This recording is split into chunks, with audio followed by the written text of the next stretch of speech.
তো হ্যালো বন্ধুরা, আজকে আমরা বেরিয়ে পড়েছি একটি মহৎ কার্যের উদ্দেশ্যে এবং সেই উদ্দেশ্যটা হলো দাদা বৌদির বিরিয়ানি খেতে। সেটি আবার প্রথমবার।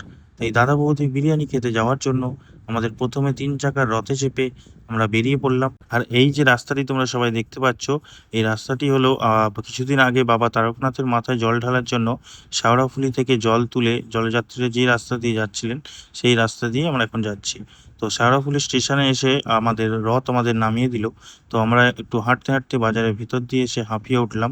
তো আমরা একটু সোডা খেয়ে নিয়ে আবার আমরা আমাদের ঘাটের দিকে রওনা দিলাম।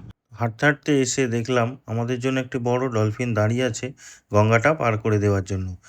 এপারে এসে নিজেদের একটু বড়লোক ফিল করানোর জন্য আমরা একটা উবেরে চেপে সোজা পৌঁছে গেলাম দাদা বৌদির হোটেল।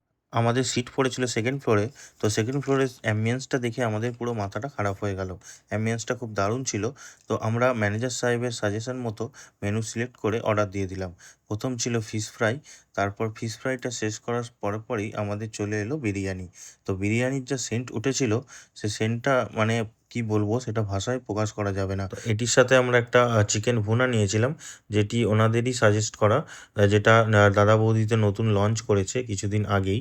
তো এর সাথে আমরা একটা গ্রিন স্যালাড এবং রায়তা নিয়েছিলাম, এবং চাটনিটা তো ওনাদের কমপ্লিমেন্টারি থাকেই, যেটির টেস্ট আরও খুবই সুন্দর ছিল, যেটা দিয়ে বিরিয়ানিটা খেতে একদম আরও জমে যাচ্ছিল। তো আমি এই লোভনীয় বিরিয়ানিটা খেতে থাকি, তোমরা আমার পাশে থাকো। টাটা।